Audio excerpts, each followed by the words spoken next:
I know how it feel to wake up fucked up. Pockets broke as hell, another rock to sell. People look at you like you's the user, selling drugs to all the losers, mad Buddha abuser. Welcome to the AB Show. Aujourd'hui avec Nassim et Pierre Serrano. On va revenir sur les événements du week-end.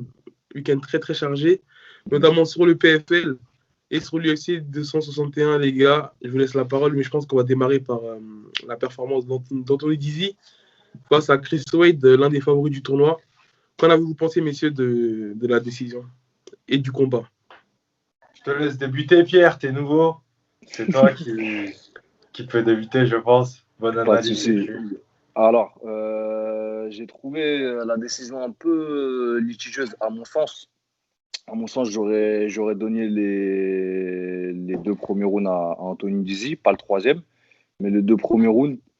Voilà, même si c'est lui qui gère toute la physionomie du combat, c'est vrai qu'arrivé au sol, il ne contrôle pas forcément son adversaire plus que ça. Mais je lui donnerai quand même forcément les takedowns pour Chris Wade, tout ce qui va être tentative de submission striking. Mais ouais, moi j'étais un peu surpris à la fin quand j'ai vu les juges donner à Chris Wade vainqueur. Je m'y attendais pas forcément. Et toi, Nassim, qu'en as-tu pensé? Clairement, je pense que c'est un vol. Comment dire je pense totalement la même chose que toi, Pierre. Les deux premiers rounds que Dizzy fait sont exceptionnels, on va dire. Il les prend de mon point de vue, il les prend. Série de takedown, derrière, il suit comme un chien. Le troisième, c'est vrai qu'il est un peu moins bon, mais je me demande, tu vois, ça a été quoi la notation, ce qui a fait que les juges ont décidé de mettre Chris Wade gagnant. Peut-être ils ont peut-être privilégié le striking, mais même sur le striking, Dizzy, il était pas contre striker Chris Wade. Donc pour moi, comme je dis, hein, j'ai regardé 3 fois le fight, 3 fois je mets Dizzy gagnant. C'est pour moi un vol. C'est dommage qu'au PFL on ait ce genre de choses. Enfin, après, au niveau de leur notation et la notation des juges, peut-être qu'on n'a pas tous les détails et que ça fait la différence sur leur notation. Mais on va dire, si on suit les règles du MMA et les règles générales mondiales, les grosses orgas, pour moi, Dizzy gagne. Il y a eu aussi une autre décision un peu bizarre avec le premier combat entre Alex Martinez et le Kazakh. Pareil, moi, j'ai pas compris. Donc, là, c'était encore plus flagrant pour Martinez et le Kazakh, parce que là, le Kazakh, il a vraiment contrôlé au sol et mis des frappes. Et contrairement à Dizzy, en fait, moi, je le donnais vainqueur. Mais après, de là, dire que c'est un vol, j'irai pas jusque-là, parce qu'en fait, le premier round, déjà, il est indiscutable. Après, bizarrement, moi, le combat, je l'ai vu à chaud. Le deuxième round, je le donnais plus à Chris Wade, vraiment 50-50. Et le troisième round, je l'aurais donné à Anthony Dizzy. Mais après, en fait, le problème, c'est que déjà, on n'a pas vraiment les critères de notation. On ne sait pas si c'est les critères. Le striking ou le catch control. Mais en fait, le problème, je pense que c'est qu'en fait, Anthony Dizzy, il luttait sans frapper, tu vois. Et même quand il emmenait au sol, tu avais Chris Wade qui allait chercher des soumissions. Sur les frappes significatives, je pense que dans le deuxième et dans le troisième round, il a été devant. Clairement. Et je sais pas après, on n'a pas les critères de notation, mais honnêtement, moi, je trouvais qu'il gagnait le combat.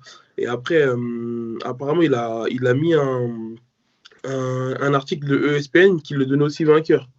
Ouais. Donc après, peut-être que c'est du fait que Chris Wade, c'est un petit peu une star là-bas. C'est le favori du tournoi, mais en tout cas, il devrait se rattraper le 10 juin. Là, je ne sais pas qu'est-ce qu'il va prendre pour le deuxième tour, mais en tout cas, voilà, c'est pas fini, quoi. J'espère qu'il va se rattraper le 10 juin, mais en tout cas, je me dis, pour avoir pris Chris Wade, il a fait une performance qui est vraiment top. Vraiment ça veut dire qu'on a Anthony Dizzy qui est un Français de Reims qui arrive là-bas à Atlantic City et qui fait du sale. Et ça, c'est vraiment beau à voir quand même. C'est vrai. Clairement. Et mis à part ce combat-là, il y a un combat qui vous a marqué ou... Moi, il y a 2 combats. Mais je laisse Pierre d'abord débuter. Moi, c'est la performance de Brandon Loughnane, l'anglais. Moi, je suis fan du style anglais, avec une grosse anglaise et des gros takedown defense. Il fait vraiment une grosse perf ultra solide. Plus il prend les 6 points et il met KO Ouais, c'est le Sean seul Moraes d'ailleurs. Ouais. dans le premier round. Sean Moraes qui est sociétaire de la Black House avec Kevin Cassie, etc. Voilà, franchement, Brandon Lugnan, moi j'aimais beaucoup. J'en ai parlé avec Nassim. On avait pu le voir au Bama à l'époque contre Tom Duquesnoy, où il avait vraiment fait un combat ultra solide contre Tom. Et je Ouais. pense qu'il lui a donné sa défense la plus difficile. Ouais. Clairement, il avait perdu par décision partagée des juges. Donc ouais, Brandon Lugnan, moi c'est vraiment celui qui m'a marqué hier. Après, on parlera aussi de Bubba Jenkins, je pense, Nassim, non? C'est ça, Bubba Jenkins qui bat Lance Palmer. Lance Palmer qui a gagné 2 fois le tournoi du PFL. Lance Palmer et Bubba Jenkins, clairement, c'est 2 mecs qui savent lutter, mais de manière exceptionnelle. Ils ont un niveau de lutte, mais tellement high. Du coup, moi, ça me donnait envie de regarder cette opposition. Je vois Bubba Jenkins a gagné parce que je pense qu'il est rentré dans le fight de manière plus agressive. Déjà, c'est lui qui met le premier takedown dans le fight. Et tu vois qu'à partir de là, il avait pris l'ascendant psychologique, l'ascendant dans tous les domaines, et il gagne son fight. Et ça a été une surprise parce que Lance Palmer, notamment chez les Feders dans leur KT, il était aussi l'un des favoris du tournoi parce qu'il l'a déjà gagné 2 fois. Il a un niveau exceptionnel. Tu disais, Pierre, tout à l'heure, je ne sais plus, il est classé numéro 10 mondial. Voilà. Donc, c'est pas rien du tout. Ouais. Comparé à Bubba Jenkins qui est 78e. 78e. Donc, c'était beau à voir. Une grosse opposition. C'est pas mal ce que le PFL propose comme opposition. On est vraiment sur une organisation qui est vraiment de très, très, très, très gros niveau avec tous ces fighters-là. Donc, j'attends de voir là, le tournoi des 66. Il me paraît vraiment intéressant. Ça pourrait être top le 10 juin de voir les oppositions à venir. Ah, je pense clairement que le PFL, c'est vraiment, en termes de niveau général, la plus grosse orga. Ah, bien sûr, il n'y a rien à dire là-dessus. Bon, on va passer directement au main event. On avait Anthony Pettis qui sort directement de l'UFC et qui faisait son combat contre Clay Collard. Clay Collard. Clay Collard qui a un résultat négatif en plus à l'UFC. Et là, il nous fait, on va dire, une grosse surprise en mettant une grosse pression directement à Anthony Pettis qui a... Bon, à part sur le 3e round, il y a eu un petit espoir quand même. Ouais, il y a eu un petit high kick suivi d'un genou sauté qui était très beau. Mais bon, c'est dommage que ça n'a pas fait la diff. Ça n'avait pas fait la diff. Non, clairement, moi... Honnêtement, j'ai été surpris du résultat, mais pas de la physionomie. C'est-à-dire qu'en fait, je vais m'expliquer, on a Anthony Pettis qui est vraiment un spécialiste des kicks. Et en fait, on a Clay Collard qui est vraiment un boxeur d'anglaise, qui a un record, je crois, de mémoire, qui a plus d'une dizaine de combats en anglaise. Ouais. Et qui a en plus boxé sur des événements assez importants au MJM. Et en fait, forcément, Anthony Pettis, lui qui est vraiment un kicker, ce qu'il a fait, c'est qu'en fait, il a mis du volume en anglaise. Ouais. Il a mis du volume en anglaise et donc Anthony Pettis, il était tout le temps sur les talons et il avait du mal à kicker. Tu vois, on le voit à chaque fois qu'il kickait, derrière, il mettait du volume en anglaise et c'était super compliqué pour en fait appliquer sa stratégie. Au premier round, Anthony Pettis, je l'ai trouvé clairement inexistant. Exactement, ouais. Je l'ai trouvé inexistant et j'ai vu justement le Anthony Pettis qu'on connaissait au 3e round. Exactement. Je l'ai vu vraiment au 3e round, ultra solide, il met sur les kicks en contre où je pense qu'on était tous comme des fous. Ouais. Et il a quand même la présence d'esprit, parce que Clay Collard va chercher le double leg derrière, de mettre le genou sauté. C'est-à-dire quand même la solidité mentale du mec. Enfin, il a toujours fait des combats de ouf contre Ferguson à l'UFC, à l'époque au WC contre Benson Anderson, où il fait ce coup de pied ninja qui est encore dans tous les highlights. Légendaire. Ouais, puis Thompson, hein, où il lui met ce Superman Punch, il le met KO. Et je pense que c'est une grosse recrue pour le PFL, c'est qu'en fait, que malgré qu'il se fasse dominer dans les 2 premiers rounds, où il prend quand même 2 knockdowns avant, dans le 3e, il est toujours super dangereux. Donc en fait, qui gagne ou qui perd, il fait toujours des guerres. Son blaze est bien choisi. Showtime Pettis, frère. Exactement. C'est ça. Je suis totalement d'accord là-dessus sur cette analyse. C'est ouf. Clay Collard, il m'a surpris, tu vois. Franchement, je mettais Pettis gagnant sans l'ombre d'un doute, tu vois. Exactement, mais sur les body shots du PFL, tu vois. C'est pareil. Il a étouffé avec les body shots, c'était incroyable. Ouais. pareil pour Lance Palmer, tu vois, je le mettais gagnant sans l'ombre d'un doute.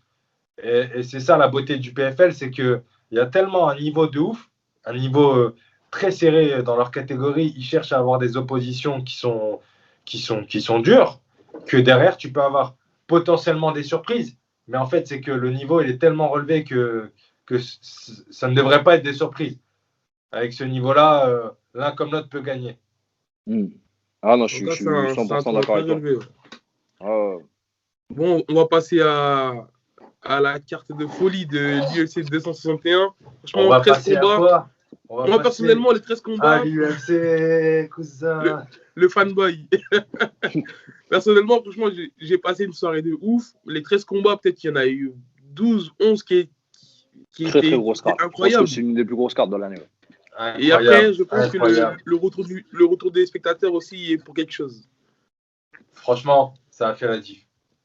Je ne vais pas vous mentir, pour moi, ça a fait la diff, les téléspectateurs. Ouais. C'est incroyable, cette ambiance qu'il y avait, tu vois. Ah, ça nous a clairement manqué. C'était pas la Ah même. ouais. On va faire le récap des 3 combats, des 3 main events. On va commencer par Zhang vs Rose Namajunas. Parce que franchement, le high kick sorti de l'espace, c'était incroyable. Et honnêtement, je donnais 1 minute 18 pour plier un fight. C'est ouf. Merci. Et honnêtement, je l'ai donné vainqueur, Zhang Weili. Parce que pour moi, elle a un striking de folie. Et je l'ai trouvé vraiment techniquement meilleur que Rose Namajunas. Mais là, elle m'a vraiment épaté, quoi. Franchement, ouais. Moi, je la trouve. Mon avis, c'est que je donnais Zhang gagnante. Je vais te le dire. Clairement, je la trouvais dure. Tu as vu ce qu'elle a fait à Johanna précédemment sur leur fight. Ouais. Elle est physiquement plus solide. Tu la vois à l'entraînement, elle t'envoie 15 000 middle en 1 heure. Elle ne s'arrête jamais, même intensité. Je me suis dit, c'est une machine. Ça va être dur pour Rose. Quand tu as des gens qui sont physiquement durs, Rose, elle a des difficultés. Mais là, Rose, elle a plié le fight en 1 minute 18 sur ce coup de génie, là, ce high kick jambe avant. C'était incroyable. Et elle avait fait la même chose contre Johanna. Ouais, elle a mis le même. Ouais. Elle lui mettait un crochet. Ouais, contre Johanna, c'était un crochet, ouais. Mais en fait, ce high kick jambe avant, elle l'a déjà sorti. Je ne sais plus qui l'avait pris. Et c'était exactement la même chose. Step, ensuite, boum, high kick jambe avant. Et c'est clairement la fille qui crée les plus gros upsets à l'UFC. Ouais, Zhang, elle s'attendait à un low kick parce que tu vois qu'elle esquive, en fait, elle fait un espèce de step avec ses jambes parce qu'elle pensait recevoir un low kick. Et là, en fait, elle prend le kick plein pot, quoi. C'était incroyable. Incroyable. Franchement, incroyable. Et c'était beau. Franchement, l'UFC, ils nous ont proposé une superbe carte. Même que ce soit le main event ou les prélims, il y avait vraiment pas mal de choses intéressantes. Et du coup, là, championne Rose, qui est maintenant à 11-4. Et je me demande, ça va être quoi la suite pour elle? Je pense qu'ils vont faire un rematch. Je pense aussi, ouais, ou alors qu'ils vont. Moi, je pense qu'ils vont faire un rematch. C'est ce qu'ils ont toujours fait. Je ne sais pas si un rematch, ce serait. En général, les rematchs ils sont accordés aux champions qui ont défendu leur ceinture plusieurs fois. Là, elle a défendu quoi? Une fois ou deux, Weili Zhang? Ouais, elle a défendu 2 fois. Ouais, mais je vois pas qui d'autre ils peuvent lui mettre, tu vois. Ouais. Si l'UFC, ils veulent faire. Il y a la chinoise, j'ai plus son nom, qui a 12-1, qui doit affronter Carla Esparza, qui est sur 4-0. Ouais. Je pense que ça serait une des possibilités pour l'UFC. S'il n'y a pas de rematch. Surtout que le roster des femmes, il est pas énorme. Donc, tu vois, limite, tu peux faire un combat, venir à l'UFC et directement avoir ta chance au title shot, quoi. C'est ça. Vous en pensez quoi? Vous pensez qu'ils peuvent faire quoi? Moi, je partirais sur autre chose, pas un rematch. Honnêtement, chez les femmes, il n'y a pas vraiment de logique. Hein. Tu sais, c'est vrai. On ne sait pas comment ça fonctionne. Et le combat d'après, Jessica Andrade vs Valentina Shevchenko, qui était avant celui de Rose et Zhang. Exactement. Merci Nassim. En fait, c'est incroyable. Ce fight est incroyable. J'ai pas cru ce que je voyais, tu vois. Genre, j'ai vu Valentina mettre des takedowns de ouf. Je me suis dit, mais depuis quand elle lutte? Ah, c'est ouf, hein. Surtout que en fait, Jessica Andrade, elle devait même logiquement casser la distance. Et en fait, le fait que Valentina elle a commencé à lutter, Mais en fait, logiquement, même si le combat, il avait continué en stand-up, bah, elle aurait eu cette appréhension-là, tu vois, pour casser la distance. Et logiquement, ça aurait totalement modifié son game plan, tu vois. Et c'est là où, en fait, elle m'a vraiment surpris, Valentina, parce qu'en fait, elle allait vraiment chercher la gréco, des crochetages, tu vois, Gréco, hyper non, mais simples, et en c'était fait, vraiment c'était de la pure gréco. tu vois, qui vont vraiment pas, en fait, dépenser d'énergie. C'est-à-dire, en fait, même si elle avait raté des takedowns, elle en a raté quelques-uns, mais derrière, elle revenait crocheter avec sa jambe, et c'était franchement un total contrôle. Et il faut préciser quand même que Jessica Andrade, elle est black belt. Ouais. Donc, il y a vraiment un total contrôle sur la lutte et sur le sol. C'est ce qui m'a vraiment surpris, quoi. Elle était vraiment dépassée. Je pense vraiment pas Il y avait aussi un ascendant physique, je trouve. Ouais. Enfin, de base, je pensais que Jessica Andrade, elle était plus physique que ça, qu'elle aurait pu défendre les takedowns ou quoi sur la Greco. Et j'avais l'impression que Valentina, c'était un bonhomme comparé à Jessica Andrade. Alors que de base, je trouvais que le point fort de Jessica, c'était l'aspect physique qu'elle avait. Elle était Bien dure. sûr. Ce qu'elle avait fait à Rose quand elle l'a slamé, tu vois, c'était quelque chose, tu vois. Et du coup, en fait, tu vois qu'en fonction d'une catégorie à l'autre chez les féminines, et que le poids et le physique n'est pas la même, la physionomie du fight n'est pas la même.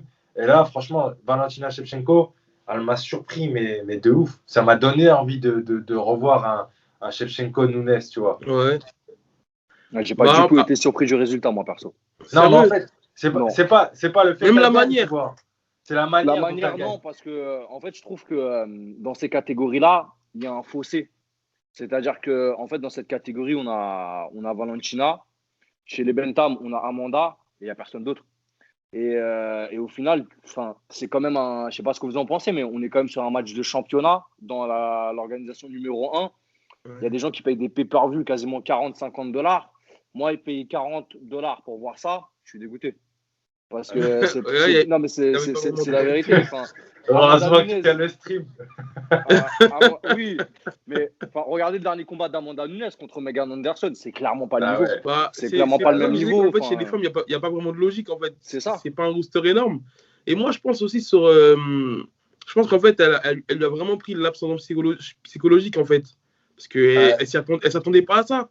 Je pense qu'elle s'attendait vraiment à un combat classique, en gros. Voilà, la grande contre la plus petite de taille, je rentre, je casse en anglaise, l'autre, elle met des kicks. Mais franchement, je pense qu'elle ne s'attendait vraiment pas à ce qu'elle aille la chercher en lutte. En plus, elle lui fait un crucifix.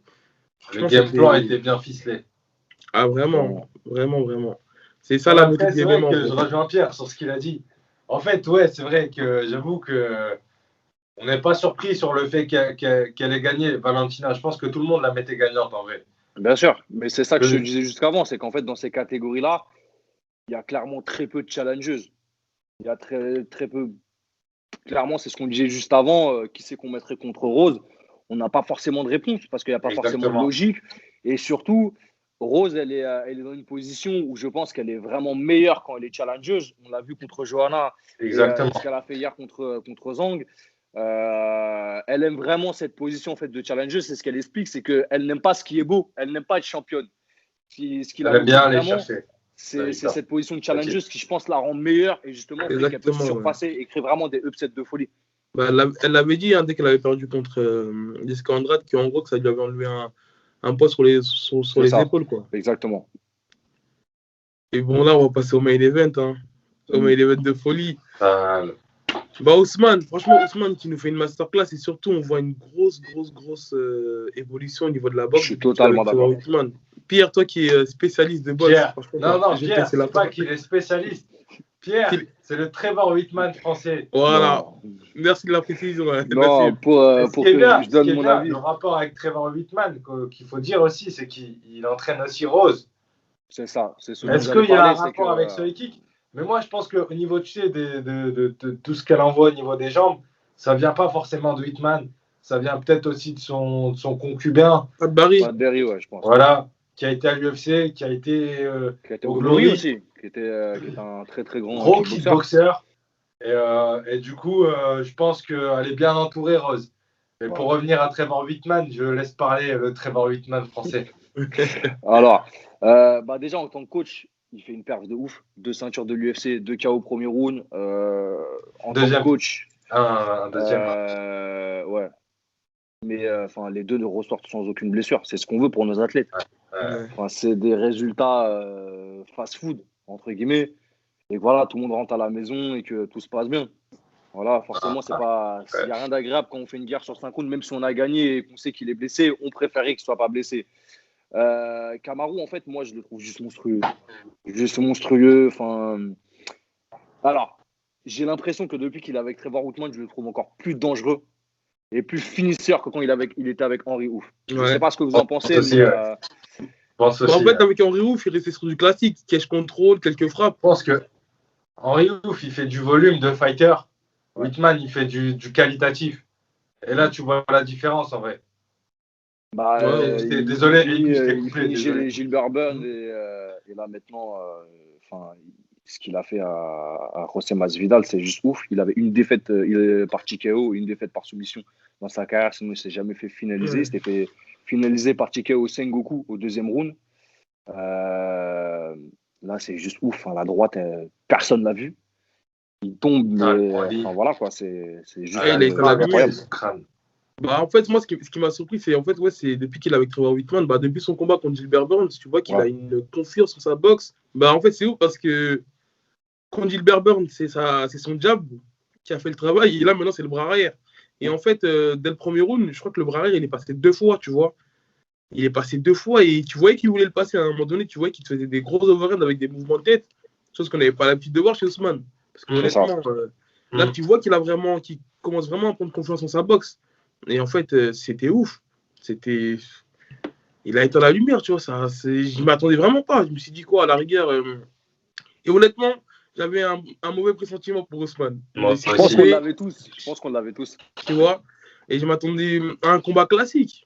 Tu vois, voilà, un combat classique d'Ousmane, comme il a fait dans le premier round, emmené au sol, cache contrôle. Mais là, en fait, il était vraiment là pour terminer le combat parce que les overhands, ils sont passés à plusieurs reprises. Tu vois, il a tenté de les mettre. Et franchement, c'était une masterclass de ouf. Et franchement, il faut le respecter, là, je pense. Il faut le respecter parce que là, ça va. Je pense qu'il faut le respecter. Je pense que là, tu vois que c'est un individu très dangereux, tu vois.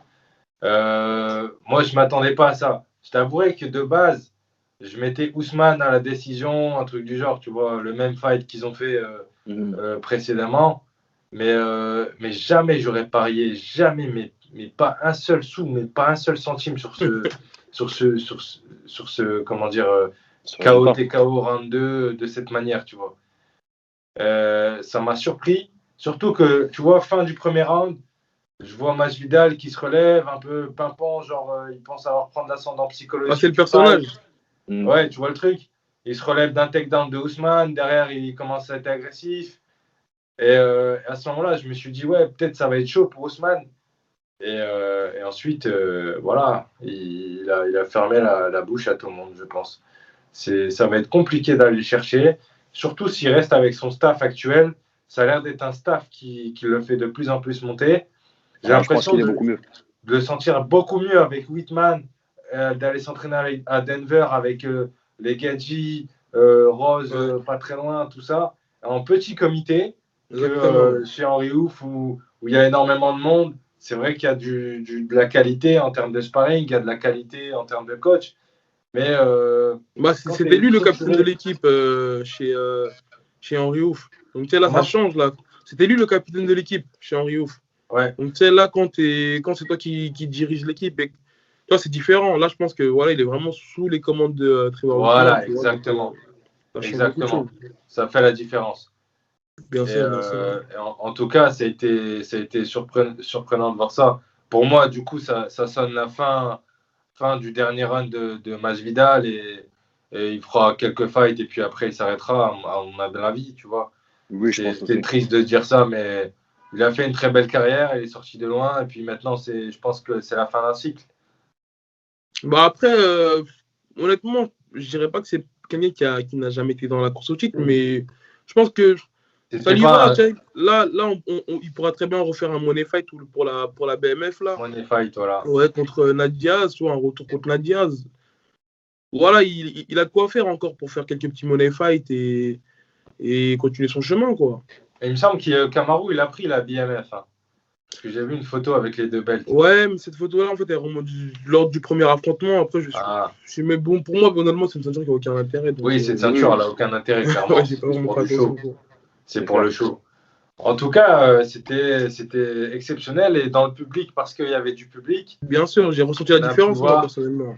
On a pu voir Covington. Covington qui, lui, déteste les deux maintenant, avant ancien partenaire de Masvidal.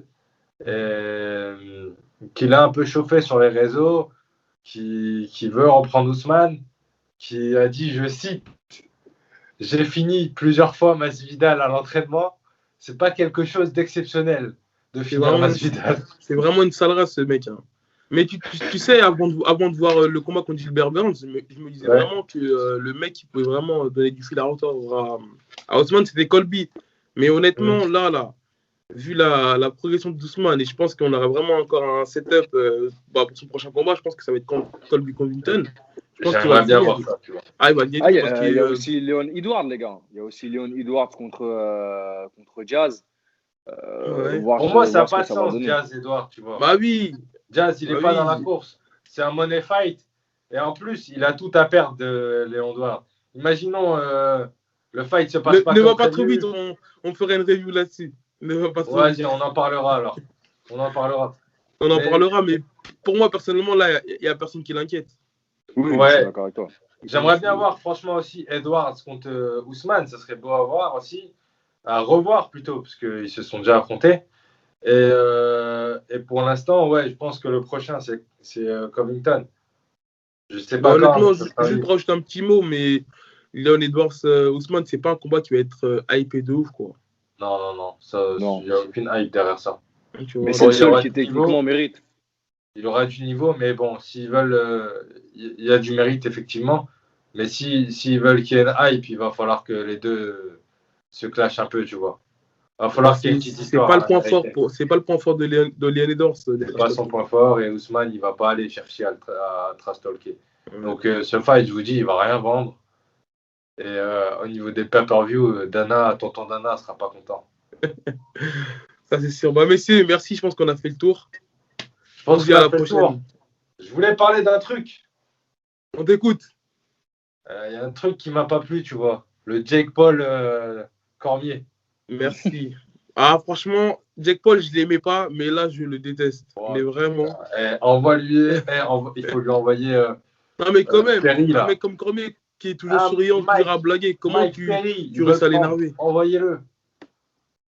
Ouais, moi, j'aime pas ce genre de truc. C'est des petits cons, des youtubeurs. Parle bien des youtubeurs. Non, mais pas youtubeur dans ce sens. Venez me follow sur ma chaîne YouTube. Mais ouais, c'est. Je pense que Askren, à la rigueur, il aurait pu s'amuser avec lui en anglaise, mais bon, je pense que Cormier, là. Mais surtout que Cormier va vraiment pas se salir les mains, même pour un chèque de ouf, jamais de la vie. Pour un chèque, jamais. Jamais. Mais en tout cas, j'aimerais bien que quelqu'un lui ferme définitivement sa bouche. Comme, en fait, moi, comme à son acolyte là, qui a mal parlé de Tyron Woodley. Tu veux, je te dise, pour moi, la meilleure façon de. Pour moi, il ne faut vraiment pas le calculer. Parce qu'en fait, justement, ce mec-là, il cherche le buzz. Et même si demain, tu lui mets Tyron Woodley et qu'il perd par KO, il n'en a rien à foutre. Wesh, le mec, il a été jeté du PQ à Dylan Danis, tu vois, au State.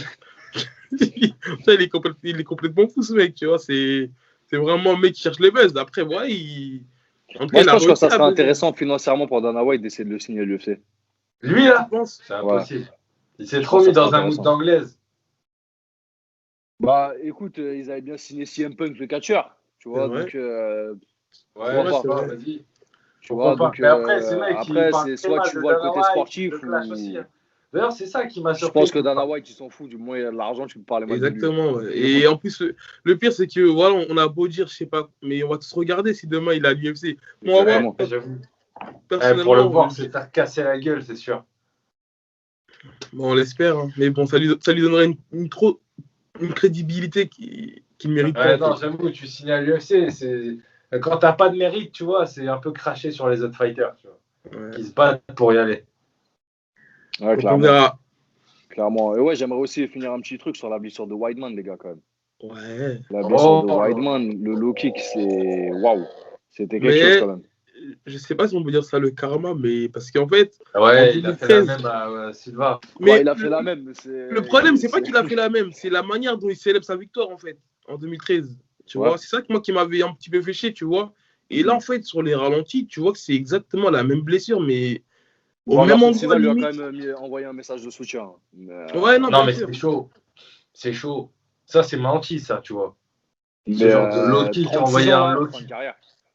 envoyer un Carrière low à kick de 36 ans. chien comme ça, tu vois, c'est ça le truc, c'est que je me suis dit au pire, tu lui envoies un calf kick, t'envoies, ça va claquer, ça va faire mal dans tous les cas. Frère, t'as mis ta vie, t'as perdu ton tibia. Ah, c'est. Ouah, En tout cas, c'est un C'est gros une- signe d'alerte, hein, parce que même sur ses dernières performances, il n'est pas. Je crois qu'il avait franchement, là, je il pense avait son dernier faut combat, qu'il je crois que c'était s'arrête. une victoire. Et sinon, il avait enchaîné 4 défaites, je crois, ou 5 défaites. Ouais, c'est ouais. la Mais de descente toute aux façon, là, je enfers pour pense lui. que Depuis 2 malheureusement ans, c'est pour la lui, c'est une descente fin aux de enfers. carrière. Il a 36 ans. La blessure qu'il a, il va lui falloir 1 an et demi pour revenir réellement. Je pense que là, c'est vraiment une fin de carrière. Et en plus, Ouais. t'imagines l'appréhension, rien qu'à l'entraînement, l'appréhension d'envoyer un low kick. Psychologiquement, ça doit être vraiment ouf. Hein. Bien sûr, bien sûr. Ah, Non, franchement, c'est chaud. Ben, moi, perso, fin de carrière, je dis. Et il y a eu aussi cette blessure juste avant, avec Anthony Smith contre Jimmy Crute. Croûte. Ouais. Ouais. Au niveau du genou, lui, c'est. Hein. Ouais, c'est au niveau du genou. Bah ouais, ça. Ouais. Je pense qu'elle a dû L'enchaînement péter des les deux là. ligaments. Putain, En l'enchaînement fait, des deux. bah, Je pour, me suis pour, dit euh, sale. pour dire un petit mot sur ce combat, ce qui m'a surpris, c'est qu'en fait, malgré ça, il a quand même réussi à takedown 2 fois Anthony Smith, tu vois. Et en fait, je me dis, mais peut-être que si dès le début du combat, et c'était ça son game plan, tu vois, Ouais, ça ça l'aurait aurait peut-être bouclé fait, le tu vois. Ouais, ça aurait bouclé le fight. Mais en tout cas, c'était une soirée exceptionnelle. Je pense que le public en a eu pour leur oseille. Bien sûr. Ils aiment ce genre de spectacle un peu badass comme ça. Ouais. Donc, nickel. Je sais pas, toi, ce que tu en as pensé, Pierre, même toi, Ibi. C'était vraiment un show exceptionnel pour moi. Ouais, franchement, c'est très grosse carte pour un retour du public à l'UFC, hein, puisque à cause des restrictions du Covid, bah, il y avait plus du tout de public. Ça fait plaisir aussi parce que regarde un combat avec public et sans public, c'est quand même Ah pas ouais. pareil. Bah, Quand on parle honnêtement, ambiance. dès le début de la pandémie, en fait, dès qu'ils ont commencé à faire les combats à huis clos, j'avais vraiment kiffé parce que t'entendais. Toi, t'étais vraiment à T'entendais les l'intérieur du frappes. combat, tu vois. Ça faisait T'entendais les vraiment ambiance cornerman. comme à Bah, ça l'ancienne au Tough. Tu Tu Ouais, vois, au exactement, Tough, ouais. Dana White Contenders. Tu vois, t'entendais. Tu vois, je me rappelle par exemple du combat de Gaethje vs Ferguson, tu vois, t'entendais vraiment les frappes, la respiration des combattants, tu vois, c'était vraiment Ouais. ouf. Mais hier, dès le premier combat, dès les early prelims, là, mais franchement, pourtant, il n'y avait pas encore tout le public, hein. Ouais. Mais le public, il a mis une ambiance et tu vois, Exactement. les deux meufs, ils s'en ont mis plein la gueule dès le début du combat. J'ai dit, mais Ouais, et attends. puis je pense que surtout par rapport aux résultats, les Américains, ils adorent ce qu'ils appellent fast food fight, c'est-à-dire que ça se finit vite. Tu Ouais. vois. Donc, Exactement. franchement, pour les Américains, pour le public américain qui était présent, c'était juste terrible, quoi. Du pain béni. Ah, bah, Exactement. c'était une sacrée soirée en tout cas. C'est clair. Bah, merci à vous, les gars. On se dit à la prochaine. Merci. Ça marche. Merci à toi. Et n'hésitez pas à venir sur ma chaîne YouTube. Voilà, Que on du vous invite sale. à aller dans ma vie de Vous allez combattant, Vous allez qui voir est Pierrot. produit par Nassim. Ouais, je suis producteur maintenant. C'est On ça. félicite. Allez suivre Nassim. Je dis pas ça parce que c'est un ami à moi, mais c'est un top prospect chez les featherweight. Vous allez entendre parler très rapidement et AB aussi, il va faire très mal. AB, les gars, 4e français chez les heavy. Bon, c'est Moi, bon. je vous dis, 2-3 fights. Depuis un moment, je le dis, 2-3 fights et l'UFC. On espère. Inch'Allah, On mon espère. gars. Inch'Allah. Allez. Vas-y, les gars, à la prochaine. Ciao. À la prochaine.